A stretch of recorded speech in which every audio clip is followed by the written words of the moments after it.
Perfect. Okay. I have not used one of these mics before, so this will be fun. This will be an experience. Welcome, everyone. I'm so glad to see so many people here for a poetry reading. My name is Kayla. I'm a creative writing senior, and I have the honor of introducing our poet tonight, Courtney Faye Taylor, of the amazing book Concentrate. These books will be available for purchase at the back there from the shipyard. And if you already have her book, she's welcome to sign it, and you can say hello to her. She's very sweet. You should definitely go say hi. Just a quick housekeeping thing, silence your cell phones. We don't have any interruptions. And if you need a CE credit, don't forget to check in and out so you get that. Now, about her book.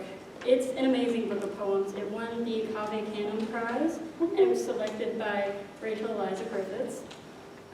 Concentrate, I love this book. It's a bit of a break. It leaves Taylor's life with the brief life of Latasha Harlins, who was a black girl that was shot and killed at age 15 in 1991 by a Korean shopkeeper in South Central Los Angeles. It's a very tragic thing. But Taylor uses this as the background for her collection as she searches for answers and for salvation, honestly just for anything at all that will provide her some answers for this.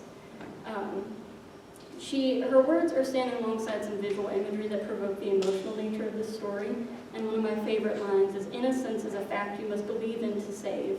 Innocence is a fact we'll need a warrant to touch." These lines hover above a picture of a sign introducing Latasha Harlins' playground in Los Angeles. And it's very sad to look at it. Concentrate, though, is a mosaic of poems and images that cause the reader to think, to reconsider, and to contemplate. And it's the story of Courtney Taylor searching for answers through Latasha Harlins. And seriously, you guys, you need to read this book. So, as I said, copies of Concentrate are going to be available after the reading. Definitely go get it. Dr. Peters is holding one up right now. Thank you. And she will also sign your book, and you can say hello. But now, it is my great honor to introduce to you Courtney Faye Taylor.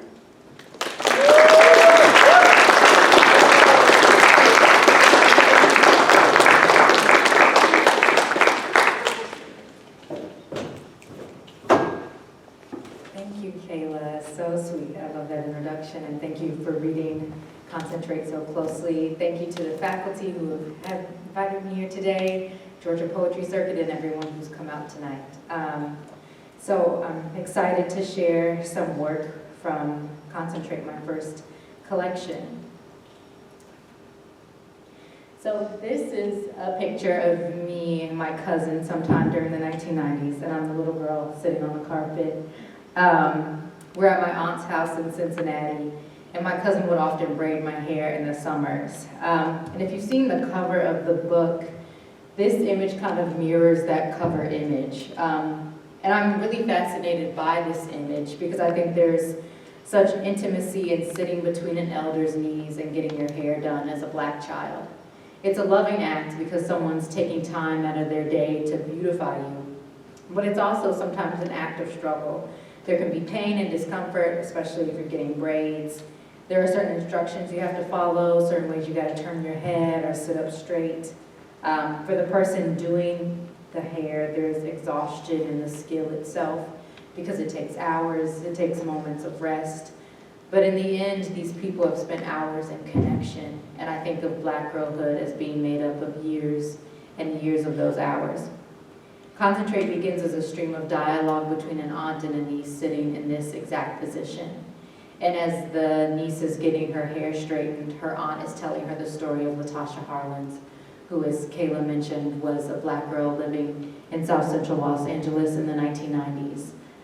One day she enters Empire Liquor Market, which is a corner store in her neighborhood, to buy a bottle of orange juice. And the shopkeeper there, who's a Korean-American woman named Sujadu, assumes that she's trying to shoplift that bottle of orange juice. So the two of them have an altercation at the front counter.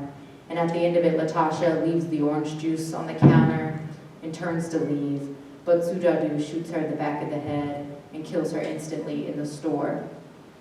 And we often think of Rodney King as the major catalyst for the LA riots, or also known as the LA uprising. But Latasha's murder precedes that and is also stirring some tensions in the community at that time.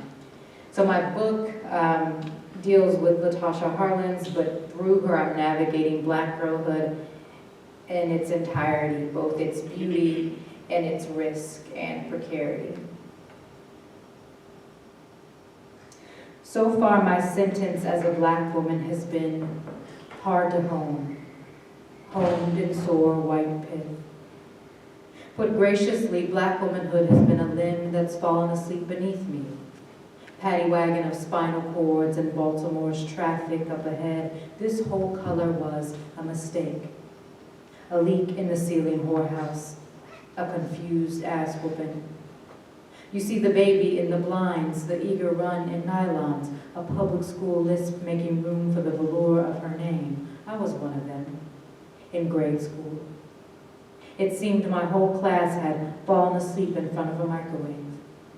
I drew faces on my galas, then ate them off. God to me was my distantly gentle Aunt Notary, brilliant completely, Virginia Slims and breadsticks. The shade on her side of Brewster slouched the coolish way a suburb deserves.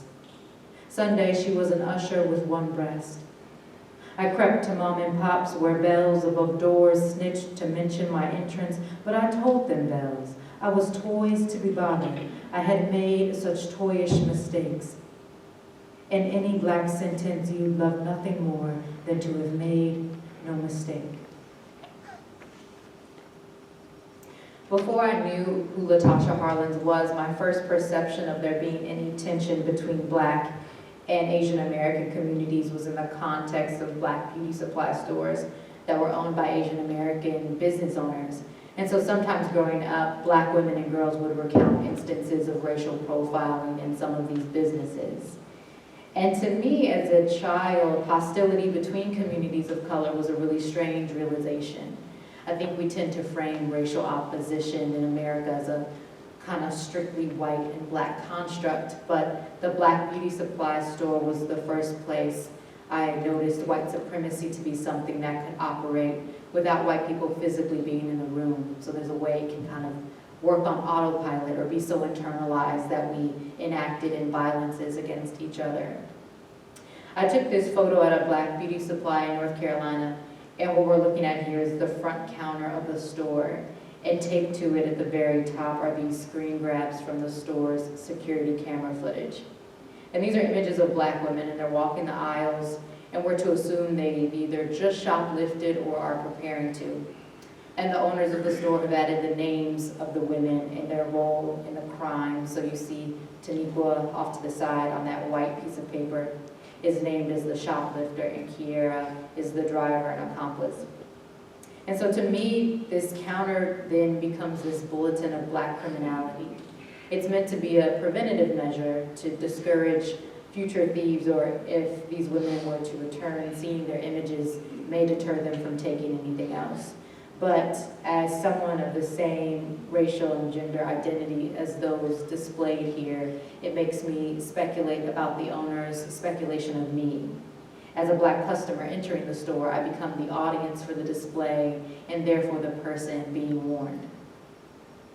So in my book, I took these two images and I paired them with lyrics from the rap song Black Korea by Ice Cube. And this was a song released in 1991, written most likely in response to Latasha's murder, but also a general reflection of anti-Blackness in some of South Central's Asian-owned businesses. And when I first created this piece, I removed the stereotypical phrases from the lyrics because Ice Cube refers to shop owners as chop suey in Oriental. And so instead of replicating those words, I put open brackets in their place to kind of allude to the fact that there's language I'm choosing not to replicate. Because keeping those in the collage originally felt like reproducing the harm. But then this kind of opposite reaction happened where I felt that the removal was a sort of sanitation. And so I think I add these words back in to give the full unsightly picture of racial opposition that defined this time period. And to look at this song as a whole and kind of analyze it in its full critical context. In Ice Cube's song, Black Korea, rectifying anti-Blackness means protesting, it means boycotting, but also harm back for the harm that we receive. which I think is a very complicated thing in the move to racial justice. Each section in the book opens with a Yelp review, and these are based off real Yelp reviews that I saw on the internet as I was looking for reviews for Black beauty supply stores, braiding salons, and other businesses. And so what I did was I took these reviews and I rewrote them in my own language but kept the story. And I just think Yelp is a really interesting platform. I think of it as a storytelling platform. It's that place you go to see other people's experiences of a business before you go there. And it's a really interesting platform to see firsthand accounts of racial prejudice. I'm going to read a short little kind of essay, and it's based off of an experience I had as a tutor in college. I tutor in the Center for Writing and Speaking. My job is to lend an editorial hand. The work consists of 2-hour shifts, 4 days a week, during which I situate in a room bordered with the blooms and cows of O'Keeffe. I get $11.50 for every hour my assistants last. If someone especially likes my help, they'll arrange a weekly session. I meet a certain student Wednesdays on a love seat beneath black iris. Our mother languages make these sessions a Tetris. For the tutti, I suspect, I'm an oddly dark reminder of the English and the eagle left to earn. I've been detrimentally molded for my role here. Ebonic nicks on my tongue took long walks down rank MLK parkways so that I could shuffle like Cupid through some beneficial hinges. As a tutor, my job is to initiate that same vernacular evacuation in others.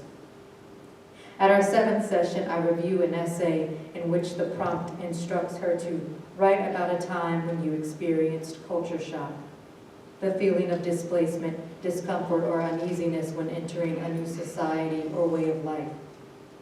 She writes that while living in South Korea, her perception of America was tutored by television.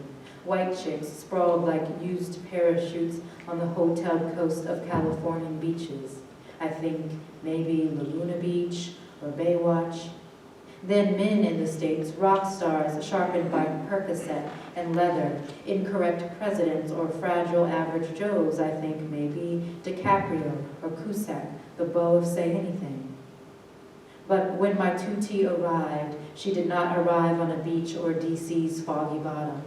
Compton, all naked of glamour and skyscraper, the South Side, cockeyed, cockamamie, off-center, off-white. When I arrived, I was disappointed. Where was White Bay, White Buck, White Belt, White Watch, White Hope, White Cells, the White House?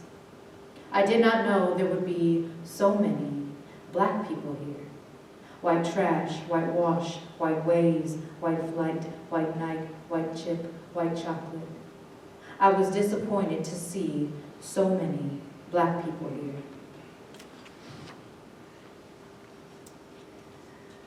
This is another visual poem that is inside my book, and it's called Light Attire. And it's composed of descriptions and photographs of black women and girls that I found from police missing persons flyers and the FBI's most wanted list. And the poem is reflecting on the ways black women and girls are neglected, reduced, and fused together by how they're defined on these flyers. And so in this poem, I'm really wondering, how are we as black women and girls defined by our absence and in our absence? And so to make this collage, I took words from the flyers, I remixed them, compiled them, did erasures. And you can also see I merged faces. So sometimes taking one woman's smile and putting it on another person's face. And with this, I'm trying to reflect on the ways we're lumped together by stereotype to the point of being indistinguishable altogether. But I'm also thinking about the ways we as a community are burdened by the same assaults, the same erasures, and the same misdefinitions. I did erasures of the language, as I mentioned. And so on this page at the very bottom, I have the phrase, "No clothing was located in the area, was last seen wearing light." And so that was originally something like, "was last seen wearing light blue pants." But in my abbreviation, I'm considering what it must be like to think back to that last moment you saw someone, not knowing it would be the last time. I think grief can make that last moment light up for us in a certain way. And so I'm really taken by this idea of light in the memory of those we've lost. And Concentrate for me is an effort to put light back into the memory of Latasha Harlins. And this last page of the collage is kind of my call to action. It's my way of saying our lives as Black women and girls are deserving of memory. And so what I did here is I kind of put together a compilation of clothing from several different flyers, and it kind of becomes this one unbelievable outfit. It says, "The unidentified skeletal remains of a Black female wearing a red Pringles chip t-shirt, blue jeans and white shoes, a red hooded jacket, guest jacket and a multicolored scarf, yellow sundress, sweats under the dress, a Bruins cap, should be considered." And in Concentrate, I'm saying that both Latasha Harlins and Sujadu should be considered. As a woman and girl of color, they both navigated terrains of racism and sexism in this country. Sujadu faced physical and emotional abuse from her husband, and Latasha was sexually abused by a counselor at the local recreational center. And so even though the story of Latasha and Suja is a story of white supremacist violence, and even though Sujadu is the guilty one in that story, there's still the story of male aggression in both of their lives. Latasha may have spent her last night of life with Jerry, that counselor from the wreck. I take the news of this tough as tit, hard as whip lavar, but shit, let that have been me. Aunt No Tree at home, Vibe magazine funneled to a gnat swatter on her lap, hair bonnet knotted and nails half periwinkle wet. She would have popped out of bed and steered the Buick with knees if it meant snatching me, her tried true maneuver to save me. But without Black mamas on the night shift of our lives, many of our eyes on men go lilac with that tiny pink bow on the sternum of our undershirts missing. Having, in the nick of time, survived a man's one bed, I do admit turning my pelvis to begin it. Since everything that has a beginning must have an end, I let my assault begin so that it would end. I was at his all-white Nikes with bleach and an Oral-B when I found a VHS called "Can't We All Just Get It On?" flattening some drugstore honey buns. I had agreed to watch it, but had agreed to nothing else. Say we condensed Jerry's rape to fit inside the archive.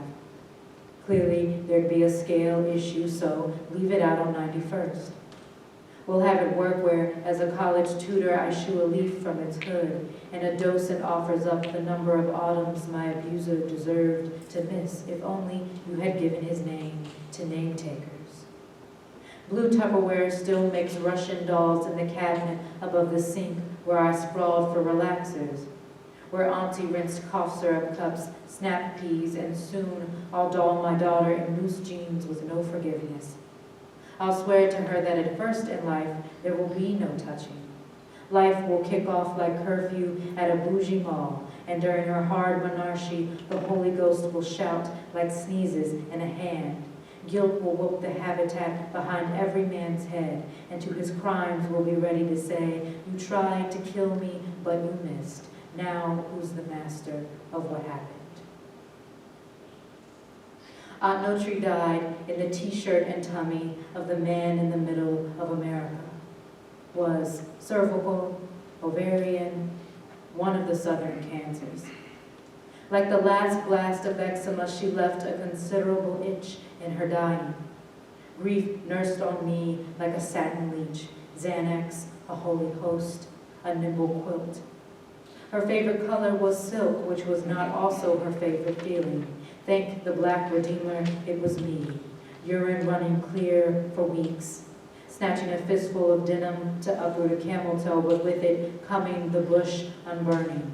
Being colored is cooling hands down the sweats of OJs. It is with Raid watching roaches undergo an entertaining petrifaction.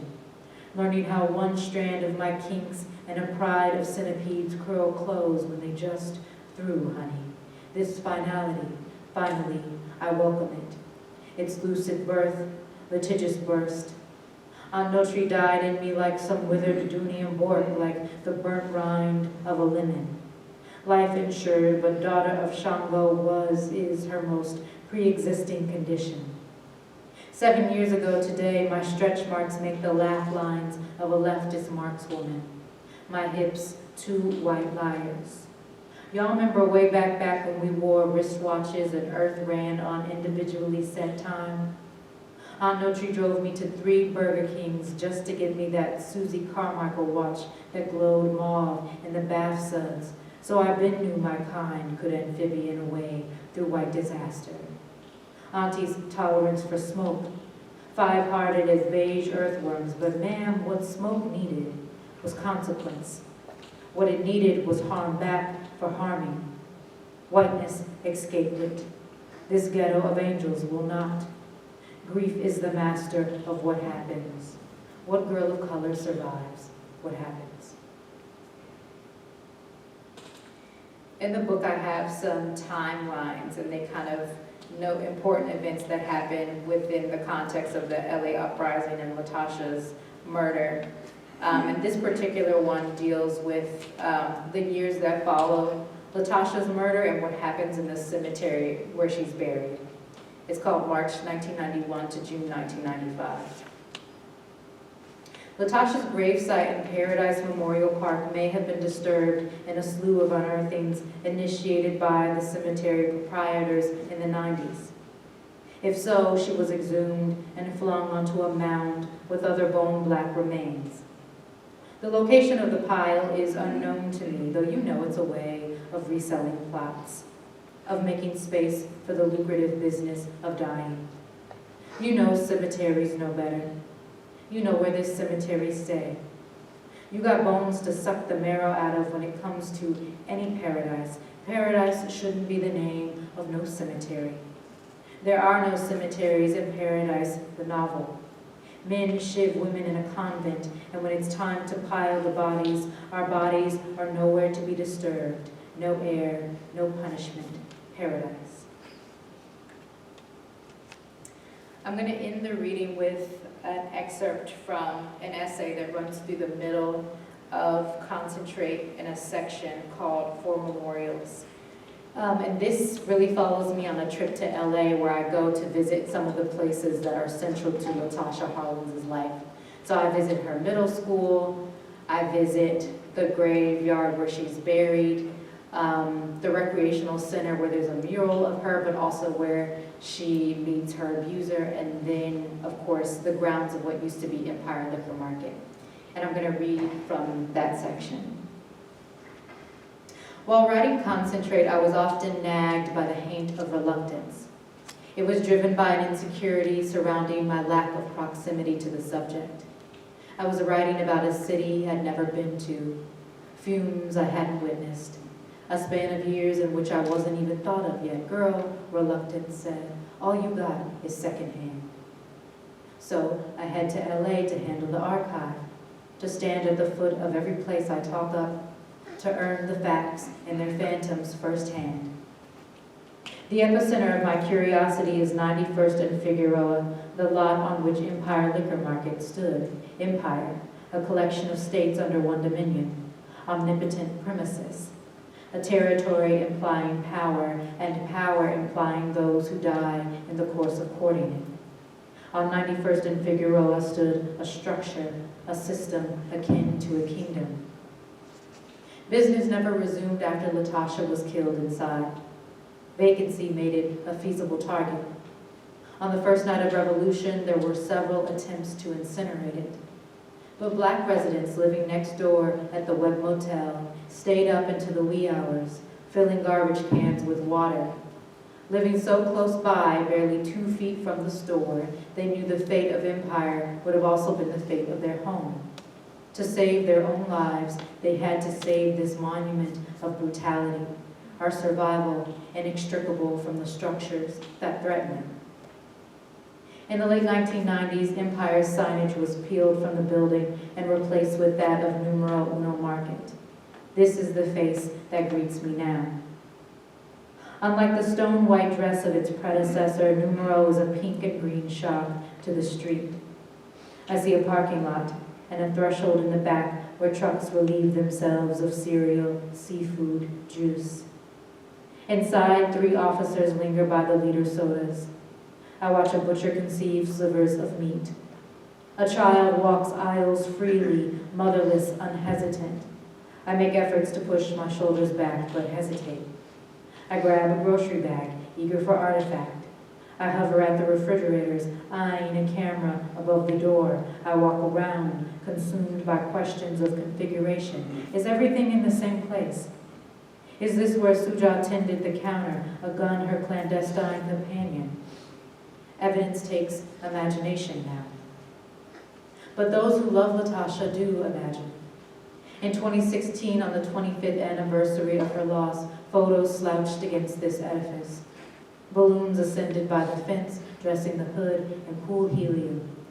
On the sidewalk, a pastor prayed for protection, for wherewithal, for a heaven-eyed CCTV.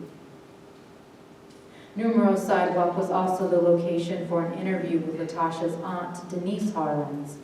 Denise helped raise Latasha, a duty assumed in her 20s after Latasha's mother was murdered in a nightclub. Denise took over the role of hair and heart care. Like many Black women, Denise found herself swept into a motherhood necessitated by grief. The interviewer asked Denise if she ever got the chance to see Sujadu in the flesh. I watched Auntie look up and off camera, ushering in that memory. Oh yeah, I saw her. I went to court. It was only one day I missed court, and that night, I had to go to the hospital because both my glands were swollen up so bad because I was out here doing the work. I ain't gonna lie to you. The work of petitions, politicians, protest, and on the first night of uprising, assisting the Webb Motel. Denise hoped to transform Empire into a center of excellence for South Central children. All of her work a resistance, and such resistance menaces the body. In resistance, we are at the neck of injustice, holding our breath, proving our matter. Resistance antagonizes immunity, makes us prone to roadrunner pulse. Epidemiologist Sherman A. James calls this John Henryism, theorizing that the tireless effort required to combat racial injustice has a direct correlation to the prevalence of hypertension in Black communities. Aunt Denise died of congestive heart failure. You'd be a fool to assume the work of resistance had no part, no say, no hand. Denise continued. The day of the hearing, and it was probably divine intervention, my glands were so swole I couldn't go to court. And I seen it on TV.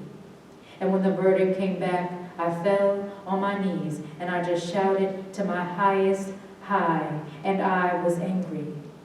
I knew the fix was in then. I knew the fix was in then. But there are no signs of murder, memorial, or resistance when I arrive. The ground is like any ground. Normalcy devastates. Stillness lies to me about history. Thank you.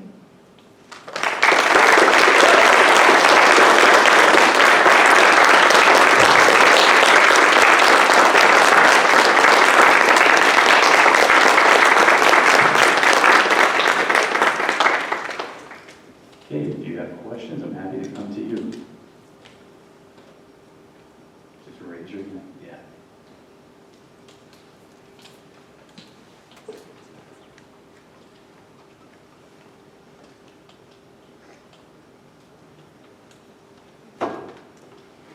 I was curious, when Kayla was introducing it, she said it was your search for salvation, and you mentioned a Black Redeemer.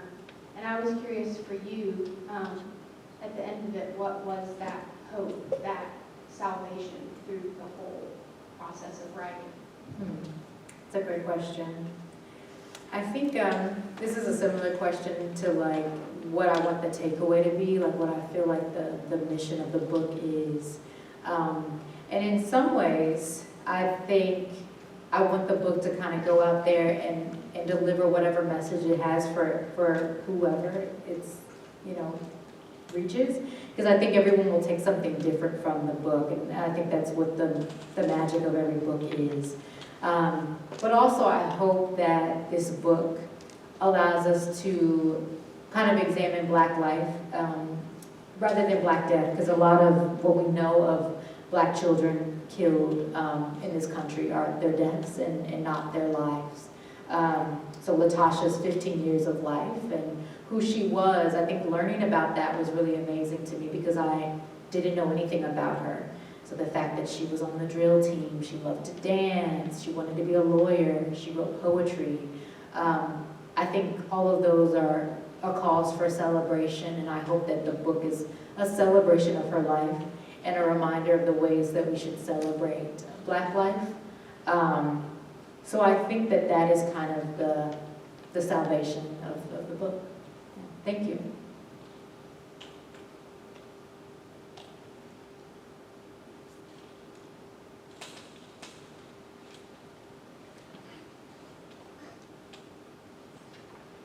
I love the song.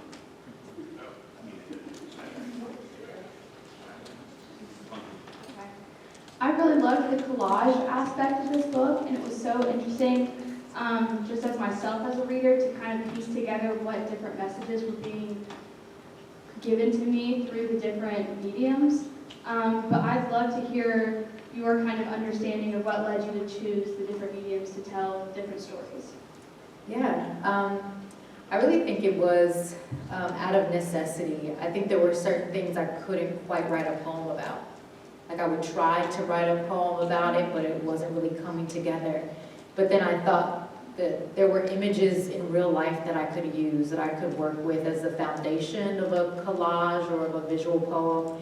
And so it was kind of a need that I had in order to tell the full picture of the story. So as I'm going through LA, I could write an essay with just words, but there's nothing like seeing the picture, seeing what Empire Market used to be and what it is today, and that compare and contrast. So the visual elements kind of help me get around the full story. I also think working with collage allowed me to see the joy in the work, because dealing with something that's so heavy, such a heavy topic, I think giving myself many mediums to kind of look at it allowed like this breathing room that allowed me to access it and be prepared for the material. So I think it served me in many ways. And I also hope that the different mediums allow different readers to access the topic. So if you're someone that likes poetry to understand something, or you prefer images, or you prefer essay, I think working in that hybridity gives that opportunity to a variety of readers. Thank you.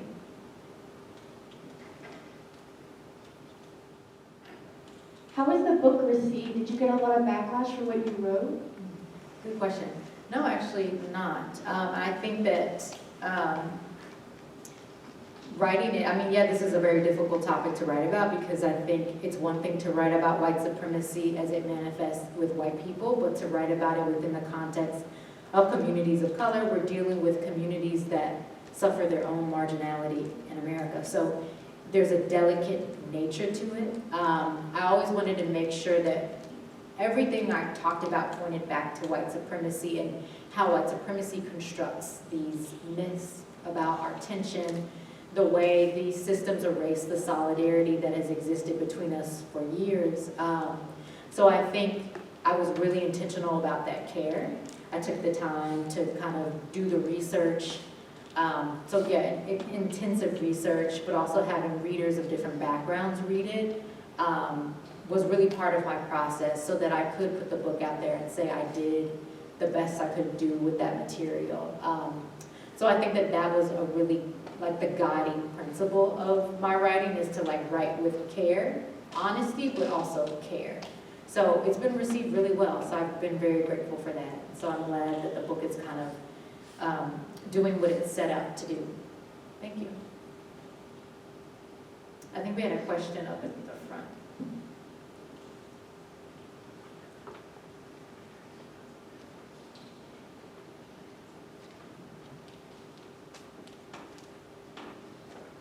Hi.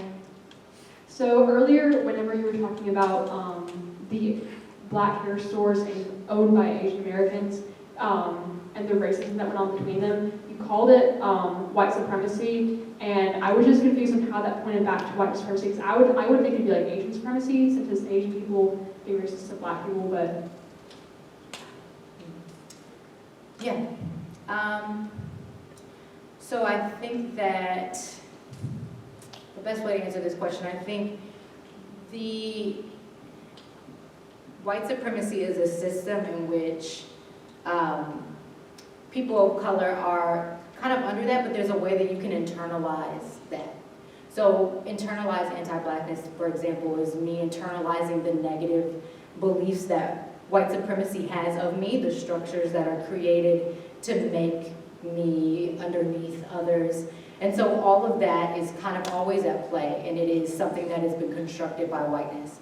And so it's a system that we kind of have to learn to live within, and sometimes when you're within that system, you kind of enact it.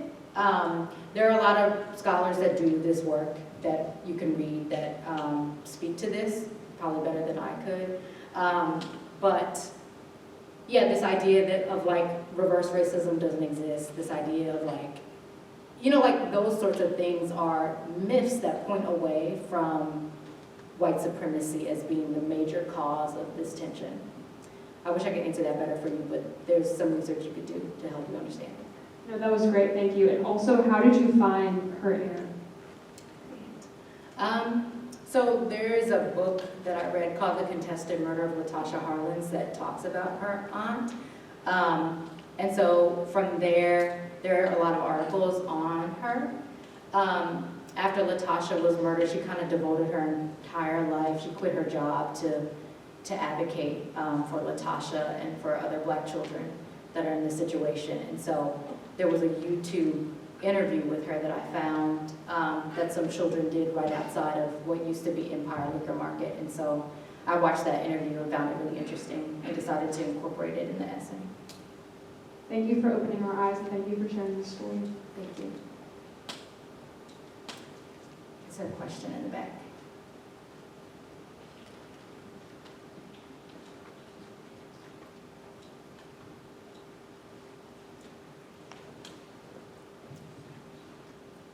I love the way you string words together so uniquely in your poems. I just love the juxtaposition and diction. And I was just curious, do you have any words or images that you keep or you find yourself coming back to often? You mean like things in the book that I revisit, or just like in general, like certain words? Both, either. Huh, that's a really interesting question. Yeah, I think that I really am interested in putting things together that seem like they don't go together, but it's not really like an intentional thing. I think even the first poem I read, the way that came together, it was like a collage of different phrases that I had written down in my phone over time. So sometimes how I write is I'll like go through life and I'll open my iPhone and just write down phrases. And then I sometimes have these documents that are just a word bank of phrases, and I'll go in there and start putting things together in the similar way that I would do a visual collage. And so I think that I really like working with that juxtaposition in that way. And sometimes it really is about the sound. So something might not be super concrete, but the sound that these two phrases make when put together is interesting to me. And I think the sound will tell a story or convey a meaning more so than the words do. So thinking about all the ways meaning can be delivered to someone that is not necessarily the logic of a sentence. So I think that kind of inspires some of the ways I pair things together. Thank you.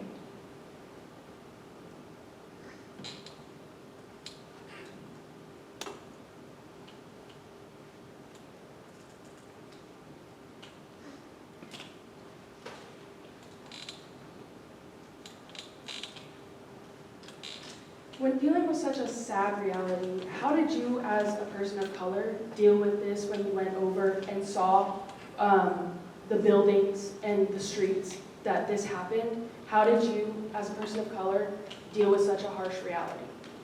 Thank you.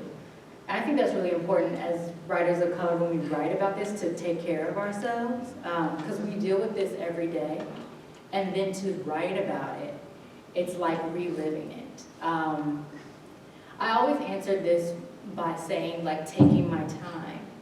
I didn't necessarily think I was going to write about that visit. It was something I did just for me, because I hadn't been to LA and I wanted to see these places. And though I couldn't see them 30 years ago when all this happened, I wanted to stand in those places that I had kind of conjured up in my writing. But going there and seeing the ways Latasha was still there, but not. There's a part of the book where I go to her middle school and, like, in the sidewalk, someone has engraved Latasha was here. And then there's a woman who works at the school that's standing outside the school who I ask, oh, are there any memorials for Latasha inside the school? And she doesn't know who Latasha is. So like this juxtaposition of, this is a name you walk over every day to get inside, but there's some people just don't remember her, even if you're in that neighborhood. And for many reasons, I think at the time, like Rodney King's beating kind of is like getting a lot of attention in a way that Latasha Harlins' murder did. So yeah, that is emotional, I think. Like also just realizing that it's not just people like across the world who might not know Latasha, but it could be people just even in LA. I think that was a reminder of how important this work is. Other people have done this work before me, so like in the notes section, I talk about all the places that I've gotten this research from, and that's also a way to pay homage to the people who I hope to be in conversation with. But yeah, it's hard, and there's no way for it not to be, so there's no avoiding it. But if you're called to do it, and it feels necessary, taking your time with it, I think was the biggest thing for me. Thank you.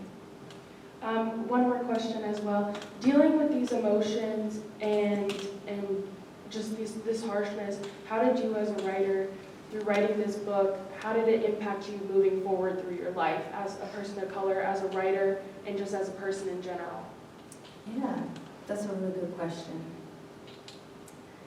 I think I'll like spend years understanding that, because it's like you write the book, then you go out and you read from it and you hear what people think of it. I haven't really read the book cover to cover since I turned it in to get published, so I think once I return to it and see it again, I'll have even more answers for that. But I think as a writer, it kind of showed me what I'm devoted to, like the topic I kind of keep returning to is somewhat of like memorializing people that have passed away. And so some of the projects that I'm working on now, they kind of continue in that trajectory. So I'm really invested in celebrating like ancestors or people who have passed away, people who in life did not get that respect or honor. So I think that is a beautiful responsibility that I'm trying to always step into. Thank you.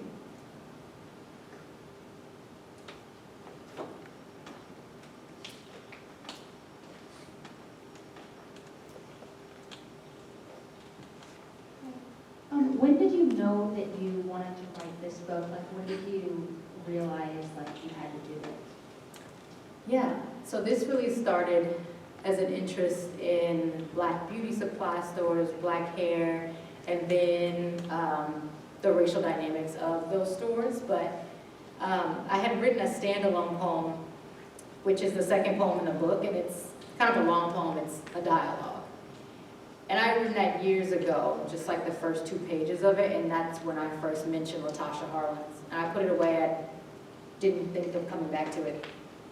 But years later I did, and it kind of piqued my curiosity about Latasha Harlins and her life. So I started to research, and then when I saw the research and saw all the information that exists on her life, I started to think about my life as a Black child and see those connections. And so that curiosity led me to more research. So it was kind of like I'm learning these things, and through that process, I'm writing.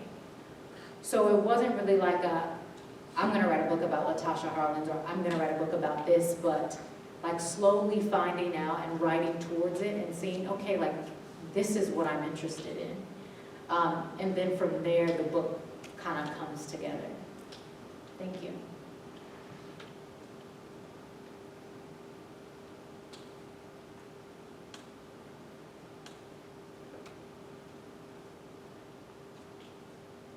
Other questions? Yeah.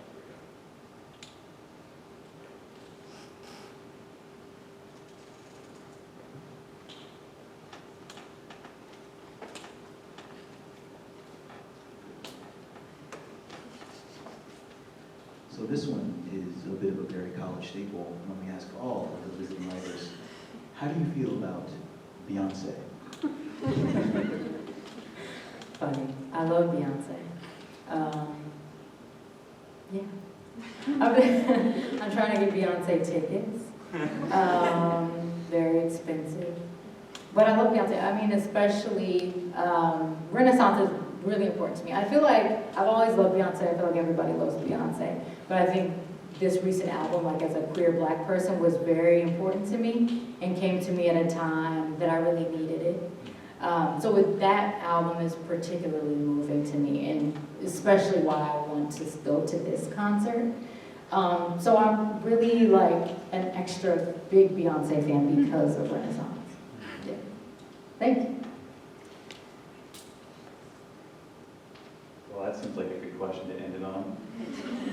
Yes, thank I you. want to thank Courtney Faye Taylor, and everyone should buy the book, which are back there. I think there's a couple of copies left, and she will sign it, I believe. Yes. Thank you so much.